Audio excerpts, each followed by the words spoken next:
we're going to change dialogue up a little bit from yesterday, and here are the rules. Sorry. You guys wrote some questions up. Various people picked some questions from there. We're going to put them up on the screen.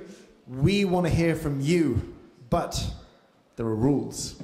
Lots of us here, and maybe lots of us want to talk, which means if you want to talk, you don't get to talk for very long. So think about what you want to say, be clear, punchy, and quick, and don't be offended if we interrupt you if you keep going too long. Deal? We also, there's loads of you here, and you're all really interesting, and we want to hear from everybody, which means that if two of you have your hands up, and one of you asked a lot of questions or talked a bit already, we're going to go to the person who hasn't put their hand up until now. But yeah, let's make this a bit more of a dialogue. Let's hear what you guys have to say. We're going to throw a few different questions up. If you get bored with them really quickly, we can just move on to the next one. I will refrain from my answer to this one, but here was just a quick one that seemed kind of interesting to talk about, because we've talked a little bit about social media in various contexts today. I'm not going to read it out to you, because it's there and it's behind my head. Anyone have any thoughts on this particular subject? I can talk for hours about this, but I'm not going to. Anyone want to throw anything in here? Twitter, Facebook. I have comments.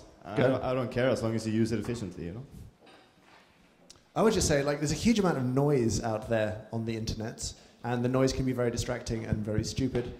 I've got a question. I've got a response coming down here. Oh, Klaus is next. Klaus, talk to us. I just wanted to hear maybe you could talk about the death of the blogs. Like, it seemed like a couple of years ago there was so much activity happening online on blogs, and there's some, really great posts, and it seems like it's died down quite a lot. You paused your blog for a while. There was some comments on that. I don't know. I think maybe you have some thoughts on that you'd like to share. Oh, I think we just find, like, Twitter is just Twitter's sugary. It's very sweet. It's very immediately satisfying. It really requires no investment of thought or time or effort, and we can all be witty and sharp and just put a little funny sentence out that we don't really have to back up. And I think we all enjoy that because it's fun. It's like watching an Aaron Sorkin production where everyone speaks really fast and they're really clever. So I think that it's mental chewing gum in a way. It doesn't require any thought, and it's satisfying from that perspective. And I think blogs are hard work. This man has a microphone. We want you to speak. Oh, right. I think one of the most important things for me is my OpenML, my RSS reader, and most of the information I get from my RSS and I update it all the time. So I'd like to see a lot of activity there, and I tell all my staff to read. I'm sharing my OpenML. It's the whole data with them to get updated. So I think I agree with. In terms of functional stuff, all I would say is there's a great deal of tools to filter the noise out. Like RSS feeds are great. Like if you do not have an RSS feed of your company's name in Twitter's search engine, which means that every time someone mentions your company name on Twitter, you get notified. If you want that, and it saves having to actually look through hundreds of these things. There's loads of services like that. All I would say is just automate as much as you possibly can on that front and just have it delivered to you in a nice, easy way. Easiest way to keep up. Do not allow this. Well, we do anyway because it's fun, but don't let it overtake your life. Tumi, you have a blog. Yeah, could you tell us about that? Yeah, I don't really blog that regularly, but I try to combine coffee with my other passion. I just graduated from creative writing, so I'm trying to get another approach to coffee, and it's a great tool just to approach the discourse from another angle. Yeah. Cool. Should we have the next question, everybody? Yes, there's a good nod. So we talked a little bit about we have a long way to go. Well, who's inspiring to people here? Who's worked some stuff out that we're a little bit behind on? Does anyone have any thoughts on where we should be looking? Which other industries, which other businesses are doing what we do better, excluding wine? Das ist verboten. So something else. Anything else? Let's exclude the restaurants. Culinary. Why? We already know that. Because I think we've really done that one to death. And I think that if we, by now, haven't worked out what we can get out of wine and steal from them, not good. So I think it's time to look elsewhere as well. Like, I feel like we've just gone headlong down that route, and it's time to, you know, up the back, Tim. Tim. It's kind of related to that, but I think that you're probably right in the front of that camera. Thanks, David. Cheers. I would like both of you guys to talk a little bit about visual merchandising in terms of selling retail and where you think we can get a lot better at that. Brewers, etc. I'm actually not going to have you guys talk about that. I'd like the audience to think of places. Who does a great job retailing? Toss them out. I think that Fleur Stud at Market Lane is absolutely incredible with her visual merchandising. I've never seen anyone that has been more proficient and really, really active in the way that she markets her products, not only her labelling, but also the way that things are placed on shelves, and I think everyone can really take a page out of her book. She's really great. And So that's great. That's a good coffee industry. And just tying that in really quickly, Fleur's father, it's Will Stud. Cheese, I think, she has done some super interesting stuff with retailing and engaging people around, like, come in, try this is awesome. And they're a huge inspiration to me as an industry, the great cheese shops out there. There's a... Come on. Sorry. Come on, David. Come on. Come on. Careful. Careful. I think we can also have a look at what the bakery market has been doing. Before, the baker had white bread and brown bread, and that was it. Now, if you go to the bakery, you have 20 sorts, and often you see the baker says, on Thursday have that kind of bread, on Friday have another one, and don't ask that first one on Friday because you're not going to get it. And also the price. The white bread stays at €2, but the special bread is €2.50. So I think there is a market where we can have a look at it and steal a little bit how people want to go and pay more for that just added value. It's the idea of scarcity as well. It's a nice way to drive retail. Someone else want to throw in some ideas? Yeah, I'd like to share with you guys a pilot project that I have here with Café Imports in San Agustin, Huila, with a community of 52 growers. Recently, these type of things have arrived there. The growers normally don't have access to the internet, so the kids have to go to San Agustin to travel. So we are thinking that we work with this 50 group. It's a group of 50 people. We are thinking that we're going to give one of these to each one of the growers, and we are going to launch every week the program. Okay, guys, now this is the day to take pictures of the wet processing machine and to launch it to the internet. So every one of you will be able to see 52 pictures of 52 beneficios, and the next week will be the flowering, and the next week will be the cats, and whatever you like.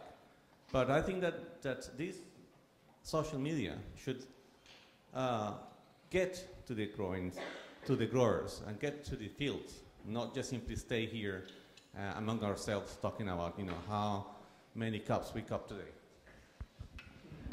Taking it too long. So getting inspiration by farmers. I get a lot of inspiration by farmers, so why not? I mean, through giving them access to internet. One right up at the back, and come on, just throw it. We'll come back. Yeah, I'm a little sick of the whole learn from other industries question. As I guess you all are at some points. And I think when James says we're talked enough about learning from wine, I think he's touching on something really important, is that one of our biggest strengths is that we're a young industry.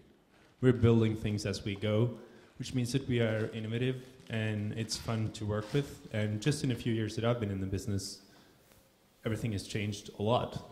And I don't think most of those changes came from outside. I think it came from inside. And this forum has been great for that. For me personally, I think for a lot of people here. And just don't stop listening to your baristas, is what I'm trying to say. If your barista is working for you, working in your bar every day, they can teach you a lot about hospitality. They can teach you a lot about how you present flavors, how they present your product, and don't stop listening to them. Done. All right, thank you. I'm going to pass this one over to... Come on, do it or don't. Come on, let's do it.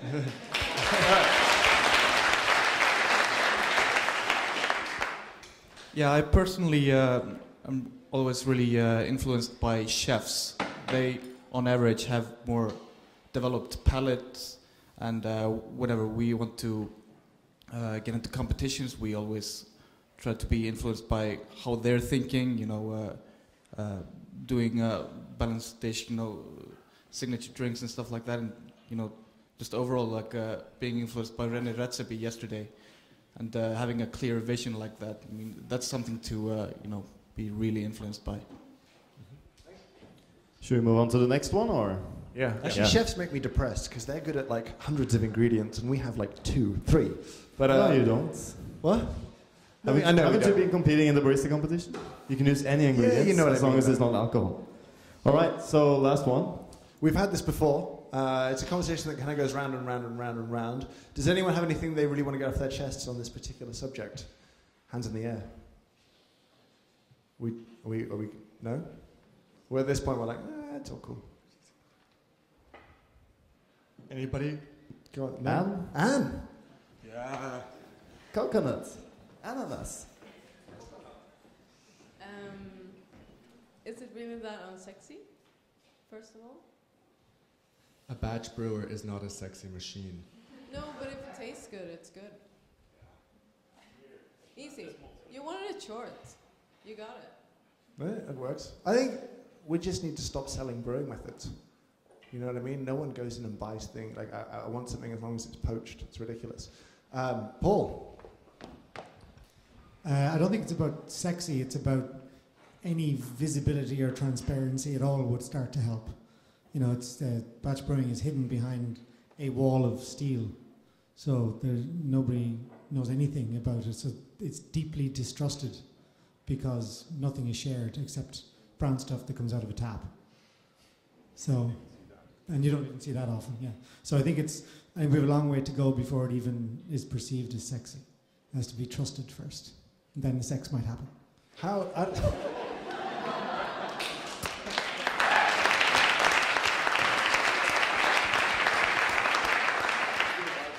I was going to ask a question to you, but that's ruined it now. So we're done here. Last one? All right, it's coming back to this. I'm not going to talk anything about this because I've talked too much about this. But this is inevitably going to be a conversation that we want to have a little bit more. Does anyone want to throw anything more into this subject? And I would really love to hear from... someone other than Tim. Well, no. But I mean, anyone who's either been an employer for a long time or feels like they want to... Everyone's running at you now. It's good. I think everybody who starts off in a cafe, if you're passionate about it, if you love what you're doing, you sort of have these dreams or aspirations of becoming a coffee buyer because it's a very romanticized position. And the reality of that situation is that those positions are very few, right? There's a few handfuls of those positions in the world. And so I think there's, you have to sort of be realistic with that barista on what those opportunities are. But for that actual person, I think you just have to follow your passion. You keep doing what you do every day the best that you can do it, and you look for opportunities on where you can really kind of show yourself a little bit more. But your talk before was about how to create this sort of progression for people, and I think that's a really difficult thing to do because of the nature of the industry. I started as a barista and sort of found myself living in Nairobi in the coffee trade. And honestly, I don't know how that happened. It was sort of a set of circumstances that occurred that enabled me to do that. But other than that, it was just me really following my passion, doing the things that I was good at, leading tastings with my staff when I was working in a cafe, getting people excited about coffee when I was working as a barista. And there's a certain element of luck, I guess. I don't know. I hope that's not disappointing for people, but there is that element. So I think the more you put yourself out there, the more sort of you create the opportunity for yourself, then that's the only way that it's going to happen. I think I've been working with a lot of baristas over the years, together with Alex, who's sitting here as well. For me, I was never given responsibility. I took responsibility. I didn't have a boss over me. I had an owner who wasn't involved. And I think that's what I prefer to see from baristas as well, is if you really want to get into roasting or something, show some initiative. You know, I have to learn this, you have to teach me.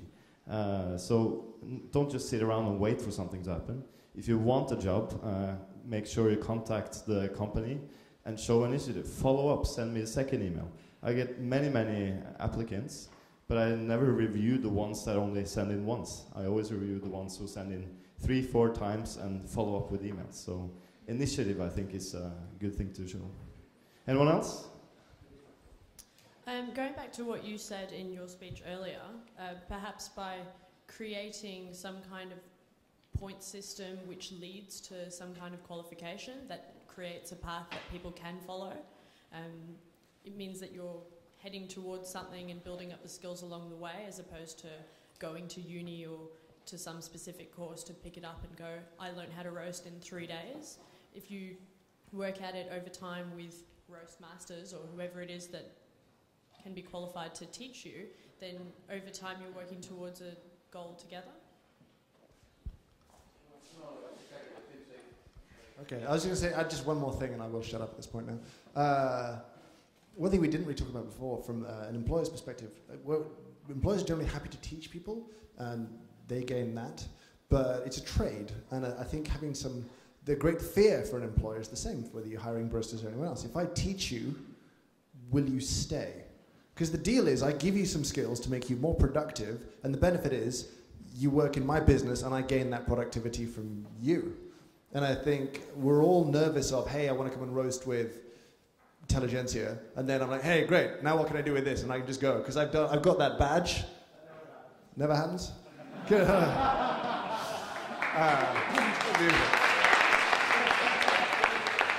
So if you want to learn, be prepared to make a deal.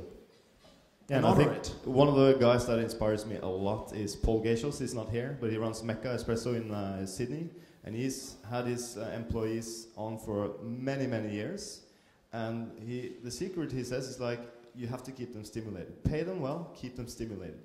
He spends a lot of time training. He makes them self-train each other, and I think that's really key to invest in your employees. You actually get a lot more back, but you have to keep them stimulated, otherwise they're off.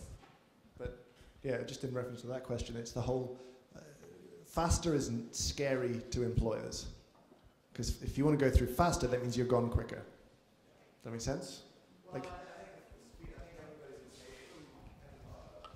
I think everybody's impatient too. I mean, it's not like you start as barista last week and then you get to be a coffee bar and move millions of dollars of product around. I think that the other piece to me in this, in terms of readying oneself to move, as a career path, is actually understanding what the economics of it all looks like. I mean, I think every barista, and I was one at one time too, you want to have the best coffee in the world, which is a noble pursuit, but you actually have to realize that you're also working in a for-profit business. So understanding that part of the equation as you move through the ranks is also, to me, very attractive. And have some patience in the whole thing. I think people expect in 6 months they'll be buying coffee. Everybody thinks everybody wants to buy coffee, and we hear it time and time again. So I think it's learn the industry, learn about the economics as well in the whole process, so that when the positions do become available, you're actually really prepared for it. So. Perfect. Thank you. And thank you for everyone who contributed. So one last one before we wrap it up. Is it 5 o'clock? Yeah, who's the last one? Ida? All right. Woo! It's just hit me now that we're actually talking about that Barista is down here and we can move upwards. And shouldn't we talk about Barista being on the same line? We're doing a super important job. I think that's really part of the thing that you were talking about, James, where we have different trees that go up. And one of those trees might be barista. And you can be a barista. I have friends in Seattle who've been baristas for 20 years. And they make a very high standard of living. They buy houses, they have babies, and it's totally... Are you talking about Luigi Lupi? Yeah, absolutely, baby. No, but it's one of those things that... it's one of those things where there are different models inside of any industry. And...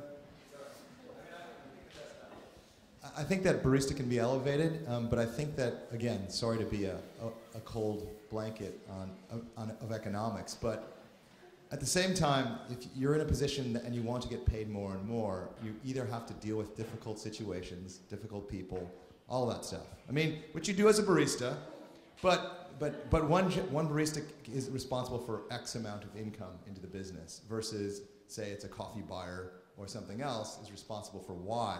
So I think you understand what I'm saying. I'm not suggesting you're not dealing with difficult people, but you have to be carrying the burden of selling things, because we actually have to sell things to make money as well. Just in response to you saying that perhaps, they're responsible for X amount of money coming into your business, you can spend X amount of money on your branding.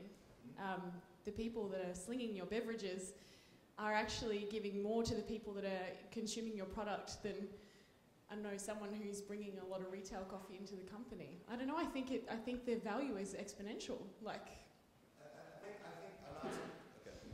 I think that it can be. I don't disagree with you.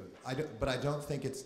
For instance, let's say I open a coffee bar and it's very successful and it does $2 million in business a year. I certainly can't pay all the baristas $200,000 a year. We'd close. Unless we actually are able to change the model and drive prices upwards to our customers and get them to be part of the solution. Then it really changes the equation. I mean, I think a bartender working at a shot in a beer kind of bar has a different opportunity than one that is a mixologist working at a place that is delivering, martinis for whatever, $15 a shot. So I think that it depends on what the economic model looks like. But I think we should be realistic. Sorry, I'm carrying on. Okay. We have to be realistic about how we build it. Sorry, I was just checking. This was the last one. This is I wasn't it. trying to wind you up at that point. We're done. We're done? Yeah. David says we're done. Okay, so this is what we're doing. Thank you, everybody, for the dialogue. Thank you. Great.